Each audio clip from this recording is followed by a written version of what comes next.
Mahakama ya Hakimu Mkazi Kisutu imeutaka upande wa serikali kukamilisha upelelezi katika kesi ya uhaini inayomkabili mwenyekiti wa Chadema Tundu Lissu. Kesi hiyo ya uhaini imetajwa leo tarehe 6 mbele ya hakimu mfawidhi Franco Kiswage ambaye ameahirisha kesi hiyo hadi tarehe 19 ya mwezi huu tena wa 5, na huku akiutaka upande wa serikali kukamilisha upelelezi kwa haraka. Ikumbuke tu kwamba awali wakili wa serikali mwandamizi Tawabu Isa alieleza mahakama hiyo kwamba shauri limekuja kwa ajili ya kutajwa na upelelezi haujakamilika, lakini pia mshtakiwa Lissu amegoma kushiriki kesi hiyo kwa njia ya mtandao kutokea gereza la Ukonga. Kwa upande wake, Juma Mwikabu ambaye ni mkuu wa gereza la Ukonga amedai kuwa mtuhumiwa amekataa kusikiliza shauri hilo kwa njia ya mtandao, na hivyo madai ya kutokukamilika kwa upelelezi yalipingwa vikali na jopo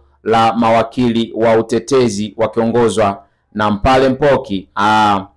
Alisema kwamba haoni sababu ya upelelezi kutokukamilika kwa muda mrefu, takriban siku 27, ambapo nje ya mahakama wakili Lugemeleza Inshala ambaye pia ni mwanasheria mkuu wa Chadema ameeleza kuhusu mwenendo wa shauri hilo na kusema wanataka kuona upelelezi ukikamilika kwa haraka. Endelea kwa pamoja nasi, mimi ni Evidence Ndayanse.